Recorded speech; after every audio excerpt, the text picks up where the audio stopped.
La voilà enfin. Elle est là, la vidéo top arc invasion de Zao. Alors pour cette vidéo, elle sera séparée en 2 points. Donc Ryuyu et les plaines Shukai, parce que j'arrivais pas à tout rassembler sans avoir trop... Enfin je sais pas, je trouvais que ça faisait trop de noms pour un seul truc. Donc j'ai préféré mettre plusieurs noms dans chaque catégorie. Il n'y a pas Gyu parce qu'on n'a pas vraiment vu... on n'a pas vraiment vu ce qui se passait à Gyu. Enfin il se passait rien de toute façon à part les hommes d'Usen qu'il avait envoyé. Donc pour cette vidéo là, déjà il y aura ça. Et je me suis pas pris la tête à repasser l'arc. Ce que j'ai fait pour cette truc là, pour vraiment être objectif entre guillemets, c'est garder les noms que j'avais en tête sans aller revérifier. Ça veut dire, je pense à Ryuyu, qui est-ce que j'ai en tête? Ok, ce nom-là, ce nom-là, ce nom-là, hop, je le mets. Parce que c'est pas un top en mode qui a été le plus clutch, c'est les noms que moi j'ai le plus retenu, que j'ai le plus kiffé. Donc c'est mon top. Sommes-nous d'accord? Donc bon, toujours un plaisir d'être malade. Je pense qu'on va y aller, hein. Je pense qu'on va pouvoir se démarrer de ça. Let's go pour la partie Ryuyu. Alors pour Ryuyu, il y a 1, 2, 3, 4, il y a 5 noms, 6 noms. Il y a 2 noms que j'ai rassemblés, sont là je pense que vous avez compris. Donc premier nom, Yotanoi évidemment, la reine, la belle, comment pourrais-je la nommer tellement que cette femme est incroyable et exceptionnelle. Je pense que tout le monde aimerait la voir dans sa vie. Elle est trop forte, elle est trop belle, son petit truc pour... En fait c'est pas vraiment BG. BG. Ouais, belle gosse, BG, elle est BG, elle est tout cette femme là. Tout ce qu'on pourra dire, elle l'est, sauf les insultes. Mais c'est pas vraiment une tactique pour avoir Shun Suiju, mais elle a l'habitude d'aller se mettre en avant et de se mettre en danger. Donc ça a pris au dépourvu Shun Suiju, qui lui s'attendait pas à certaines choses et tout. Donc Yotanoi obligé d'être là, parce que ça a été un des piliers de cet arc pour la prise de Ryuyu. Second nom, le fameux Shun Suiju. Le mec, il a la confiance de Riboku, peut-être même plus que ça. Il est trop intelligent, très malin. Il connaît les choses, ça veut dire en arrivant... Après, Zao avait l'habitude de se battre contre les barbares du Nord, enfin les barbares, les hommes des montagnes du Nord. Donc, on va dire que c'est le seul perso adverse à Kin, parce que je suis un habitant de Kin, moi, à partir de maintenant. C'est le seul adversaire à Ryuyu que j'ai retenu. Le roi, je l'ai pas mis parce que j'ai pas trouvé... Enfin, c'était... c'est le barbare de base, quoi. C'est le mec qui viole, qui fait ses trucs. Enfin, voilà, un trou de balle, un barbare. Ça m'étonnerait pas qu'il mange des enfants. Donc voilà. Shun Suiju très très fort. J'ai beaucoup aimé. Il y a beaucoup d'interrogations sur lui aussi. Qui il est vraiment, d'où il sort. Bon, on sait qu'il vient de Zao, qu'il avait écrit beaucoup et tout, mais on sait pas vraiment beaucoup de choses. Donc son nom et puis le fait qu'il soit beaucoup revenu, que Riboku, je sais pas si c'est tenir à lui, je pense que oui, parce que Riboku c'est pas un mauvais gars et qu'il a l'air d'aimer les gens qui sont autour de lui. Donc ouais, Shun Suiju il est beaucoup revenu et c'est un des premiers noms qui m'est venu en tête en pensant à Ryuyu et à l'arc en général. Il a été très fort, il a juste eu pas de chance que les hommes du Nord ce soient des fils de pute. Le troisième, Badio, le bras droit, fidèle, va jusqu'au bout pour sa reine, son ami qui l'a sauvé quand il n'était rien. Donc Badio, obligé de le mettre, c'est un crack, l'homme qui a toujours le flow, l'homme incroyable qu'il est, qui est capable de tout donner pour sauver sa reine. J'ai eu peur qu'il meure réellement, je le voyais mort, je me suis dit pourquoi pas, ça serait beau dans cet arc, mais au final il est pas mort, donc ça me va aussi. Sa relation avec Yotanoi j'ai beaucoup aimé. Le mec est très très fort, donc Badio, tu mérites ta place. Après j'ai mis Katari et Kitari, on va dire à la même place, même si comme je le répète à chaque fois il n'y a pas vraiment de place dans mes tops, c'est plus voilà le perso que j'ai retenu et que j'ai bien aimé dans les arcs. Mais Katari et Kitari, donc Katari qui est mort, un peu dégoûté parce que j'aimais bien, je sais pas, j'aimais bien. Kitari qui a su garder son rôle de la reprise de chef de clan ou je sais pas quoi là. Voilà, c'était un peu la gamine, pas pourri gâté, mais enfin je sais pas comment expliquer. Bon, en tout cas j'aimais bien leur relation et j'ai bien aimé leur introduction, tout ça. Ouais, Kitari Katari j'aime bien. J'ai bien, enfin RIP Katari, mais Kitari j'ai beaucoup aimé et bon, je pense qu'on va la revoir, hein. Ça a l'air d'être un perso assez important du côté des gens des montagnes, donc je pense qu'elle va revenir tout simplement. Et le dernier, my boy, le roi Figo, je l'ai trop aimé, le roi Figo, c'est le barbare, il bourre dedans, vraiment le bourrin, il est trop fort, des vraies couilles, des couilles énormes, il en a rien à foutre. Ouais, non, c'est le top, le roi Figo, c'est le top. Il a envie de pécho Yotanoa, ce que je ne peux pas vraiment lui reprocher, hein. Je pense que si on était des personnages de Kingdom, on essaierait tous, même Eki. Essaye. Donc ouais, le roi Figo, beaucoup aimé. À la fin aussi, quand il laisse... Enfin, il laisse, c'est pas vraiment qu'il a trop le choix, mais... Enfin, très fort. Contre le roi Rozo, avec Eki, j'ai beaucoup aimé. Maintenant, Eki, il y est pas, parce que comme je le répète, pour moi, Eki est un général frauduleux. Donc... J'irai pas jusqu'à dire qu'il mérite pas sa place de général, parce qu'il a quand même fait, son armée est très bonne en défense, tout ça. Ok. Mais comparé aux autres généraux qu'on a et qu'on a maintenant, la nouvelle génération, Muten, Won, Shin, le Eki, frérot... va falloir te trouver des bons bras droits comme Mugu parce que sinon tu vas pas faire long feu. Mais voilà, Yotanoa, Shunsuiju, Bajo, Katari et Kitari et le roi Figo. Roi Figo, je t'aime. J'ai eu peur qu'il meure aussi, mais roi Figo, my boy. Bref, pour la partie Ryuyu, c'est terminé. Donc voilà, hein, c'est des petits noms comme ça. C'est les premiers noms qui me sont venus pour Ryuyu. Donc Yotanoa évidemment, Shunsuiju parce que voilà, le crack... je suis pas vraiment le bras droit parce que c'est plus Kaine pour Riboku, mais un proche de Riboku en tout cas, un de ses hommes. Bajo, bras droit, fidèle, c'est le boss. Roi Figo, my boy. Kitari, j'ai bien aimé la relation. Kitari, elle a su, même malgré la mort de son frère, tenir bon et savoir diriger ses hommes, donc incroyable. Donc voilà, on va passer au Plain Shukai et bah let's go, Plain Shukai, c'est parti. Alors les Plain Shukai, ce qui m'a vraiment le plus plu dans les Plain Shukai, dans l'arc, c'est l'arc invasion de Zao, c'est les Plain Shukai. C'était juste incroyable. Il y a eu trop de persos, enfin il y a eu beaucoup de persos, mais j'aurais retenu 1, 2, 3, 4, 5, 6, 7 et 8 persos j'ai mis. Donc le premier, je pense que vous vous en doutez, le boss, l'homme incroyable. Le tacticien, le stratège, l'homme omnipotent, puis-je dire, Houssen, stratège, trop fort. Il sait voir le potentiel des gens, malgré tout. C'est un peu à... Je sais pas s'il tient ça de Mugu, hein, mais parce que Mugu était très fort là-dedans. D'ailleurs, je suis en train de voir la saison 2, et c'est même pas moi qui le dis, c'est Mubu qui dit... le vieux a jamais été un ouf dans les tactiques militaires, mais il sait voir le potentiel des gens et tout ça.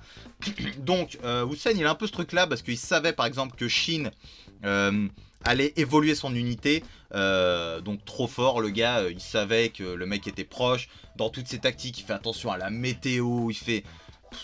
Houssen, c'est mon bébé, je l'aime. Perso préféré de Kingdom. Après Shin, mais... Houssen mérite, c'est même pas il mérite, il est dans le top même, il est dans le top, c'est obligé, il y a personne qui peut me dire que Houssen n'est pas dans un top, peu importe la personne qui le fait, Houssen est obligé d'être dans le top de cet arc, ce mec est trop fort. Le deuxième, évidemment, le second stratège, l'homme très très fort, qui a su, malgré le fait qu'ils auraient pu rouler, qu'ils étaient chez eux, a réussi à tenir tête à Houssen, Riboku, trop fort, stratège incroyable aussi. Un bon gars, le seul problème pour lui c'est que son roi est une merde incommensurable d'ailleurs. hein, volume 59, hein, bah bien baiser ta mère, fils de pute. Donc voilà, Riboku, j'ai beaucoup aimé, enfin j'aime bien le personnage, même si Kin en force, mais voilà, Riboku j'aime beaucoup. C'est un bon gars, je sais pas comment expliquer, enfin, j'allais pas dire c'est un Shin 2 parce que voilà, les caractères ont rien à voir, mais j'essaye de trouver quelqu'un à qui le comparer, mais en gros, c'est quelqu'un qui fait attention à ses proches. Euh, et c'est pas un mauvais comme on pourrait voir certains, comme Mangoku a pu l'être. Enfin, Mangoku était pas. Il est devenu fou à cause de ce qu'il a vu quand il était petit avec l'autre Akuki qui l'avait enterré, tout ça. Enfin, ouais, si, il avait même été enterré, Mangoku, si je me souviens bien. Et qu'il était ressorti, enfin bref, avec les 400 000 personnes.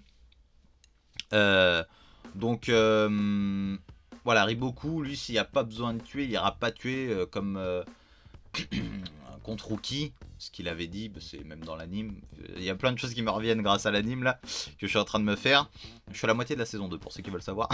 Euh, comment dire, quand il avait battu Uki, il avait dit bon, il n'y a pas besoin de faire plus de morts inutiles. J'ai eu ce que je voulais. Uki est mort, un grand danger pour l'état de Zao. Très bien. Hop, on s'en va. Il n'y a pas besoin de plus. Ça sert à rien de sacrifier des vies pour rien. Donc voilà, Riboku, un très bon gars. Un stratège de fou. Hein, incroyable.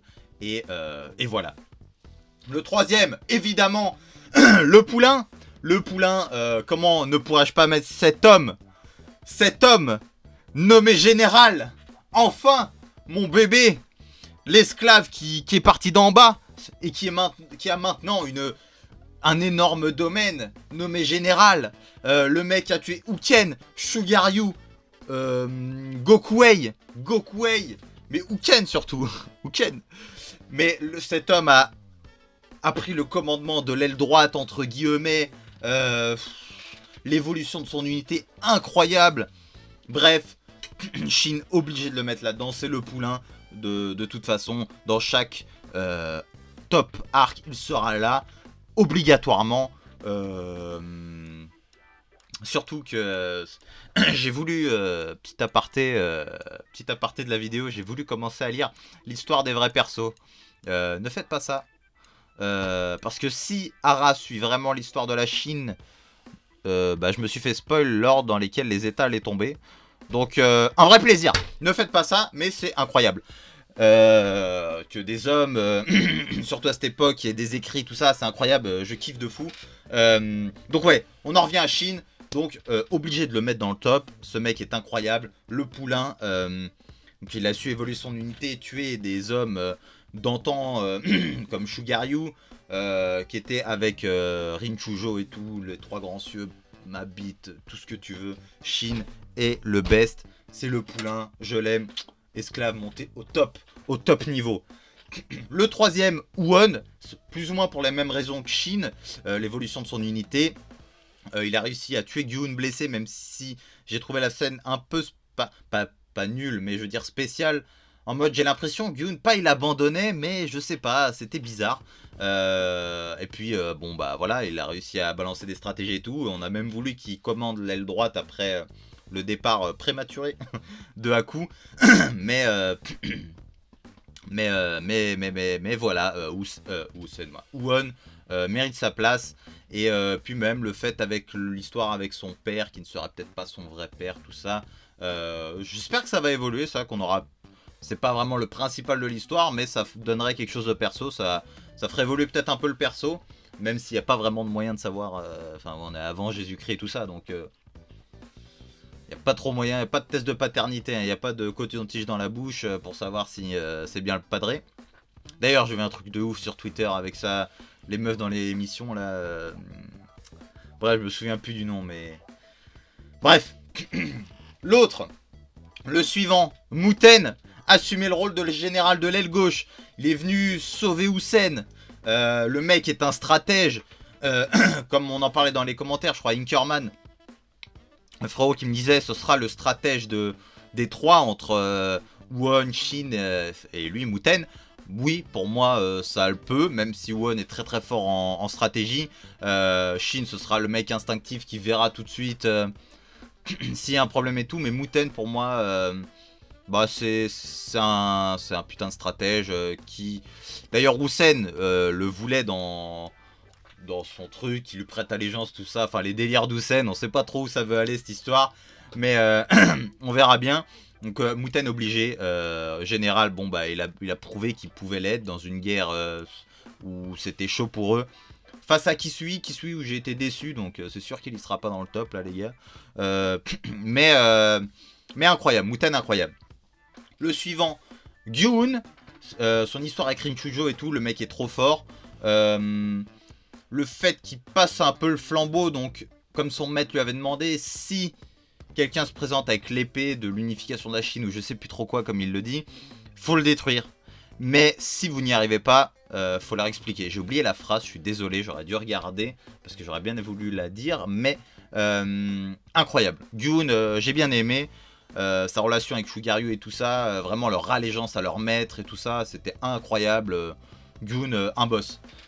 Le deuxième, enfin, faut que j'arrête avec le deuxième, moi. Le suivant, Bananji. Je sais pas pourquoi spécialement, mais le mec est trop fort. D'ailleurs, c'est un vieux, il est là, toujours survivant du truc. Il est pas mort, il est pas tombé. Le mec, quand il se déchaîne, c'est incroyable. Je sais plus à qui il a été comparé. À un des six grands... Enfin, il me semble que sa puissance a été comparée aux six grands généraux de Qin, si je me trompe pas, quand il attaquait Houssen. Ouais, Bananji trop fort, j'ai vraiment kiffé. Même si j'aurais aimé qu'il meure. Et le dernier, commandant Haku. J'ai bien aimé Haku. Pour moi, c'est le meilleur commandant d'Houssen. Je sais pas pourquoi. Après, c'est celui qu'on a vu le plus interagir, à part peut-être Denrimi. Mais c'est celui qu'on a vu le plus interagir. Et ouais, très fort. Il sauve. Enfin, il a cette allégeance envers Won et tout ça. Mais voilà, général, il a su. Même si ces trucs ont été détruits, mais après séparés beaucoup, donc on ne t'en veut pas à coup. Mais pour moi, meilleur commandant de Houssen, donc il méritait sa place. C'est un des premiers noms qui m'est venu quand j'ai fait mon top, donc voilà, j'étais chaud pour le mettre, et puis voilà quoi. Donc bah, c'est la fin. C'est la fin du top. J'ai essayé de faire au mieux pour les noms. Après, comme il y avait beaucoup de monde, il y a forcément des gens, peut-être pas que j'ai, ouais, peut-être que j'ai oublié, mais peut-être qu'on a moins entendu, moins vu, mais qu'on fait des trucs de fou. Uken, je le mets pas. Uken, cher fils de pute. T'as tué Q, qui était d'une beauté incomparable, donc aucun pardon. Tu as tué Uki. Premier général à vouloir aider Shin à l'entraîner, à lui montrer des choses, leur relation incroyable, donc fils de pute. Ryukyu, tu as tué, donc va bien te faire enculer. Ryukyu qui s'était foutu de ta gueule, t'es un bouffon, Uken. Et Shin t'as bien tranché comme ça là, t'as bien kiffé. Donc t'es mort, tu ne reviendras plus. Moi je veux pas ce délire là, t'es mort, finito. Ciao Uken. Et Houssen et Shin c'est les meilleurs. Bref, c'est la fin de la vidéo. Le top est terminus. J'ai vraiment... L'arc invasion de Zhao était incroyable. J'attends de voir la suite. La nomination de Shin, Won et Muten, parce qu'on va dire j'ai un focus sur Shin, oui. Incroyable. Enfin des généraux, j'ai hâte de voir ce qu'ils vont pouvoir proposer avec des armées aussi grandes. Parce que là, c'est plus en mode... quand il parlait d'unité de 1000 hommes et tout, ça disait unité de 1000 hommes peut retourner une guerre. Là, ils font la guerre. C'est eux la guerre. Donc, j'ai hâte de voir ce qui va se passer. Houssen toujours aux commandes des généraux, là, de ce que j'ai pu voir dans le volume 59. Donc, c'est le top. Arc Invasion. Rien que pour Houssen, enfin, je sais pas en fait. L'arc de la coalition, j'avais quand même bien kiffé. Il y avait des bons moments, la mort de Ryukyu et tout, les discours de Sai et tout. D'ailleurs, j'ai hâte de voir la saison 3. Je suis en train de préparer en même temps la vidéo pour la saison 2. Mais ouais, je sais pas. J'arrive pas trop à les départager. Peut-être avec le temps, avec l'anime et tout ça qui avance, peut-être j'arriverai plus tard, avec du recul, à me faire, à savoir lequel je préfère. En attendant, c'est pas le cas, mais voilà. Donc, le petit like, le petit commentaire, abonnez-vous. Moi, je vous kiffe. Kingdom, c'est incroyable. Houssen, c'est le bébé. Qu'est-ce que je veux dire d'autre? Bah, rien du tout. Le Snap et le Discord dans la description. Abonnez-vous. Moi, je vous kiffe la bite.